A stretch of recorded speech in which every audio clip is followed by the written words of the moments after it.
24 BN kregen vanmiddag haar een wolvertje diploma en de weekendskolle Balje in Ljouwert krijgt takkenmeer vanwege het succes een vervolg. De weekendskolle is een initiatief van de stichting Het Nieuwe Stadsweeshuis. En jouw BN les die een efterstandspositie hebben en dus minder kansrijk binnen. Weekendscholen bestaan al 15 jaar in Nederland, maar het is dus nu nieuw in Leeuwarden.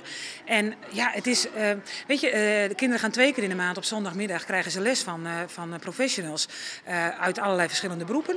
En we gaan meestal op pad. We zitten ook wel eens hier in de manege. Dit is wel onze vaste locatie. Maar we gaan meestal of naar het ziekenhuis, of naar de rechtbank, of naar het bouwbedrijf, of naar een architect. En daar gaat dan de professional leert de kinderen wat er allemaal bij hun werk komt kijken. Ik vond het wel leuk en het was heel spannend aan het begin, maar het begon steeds leuk te worden. Dus ja, het is wel goed.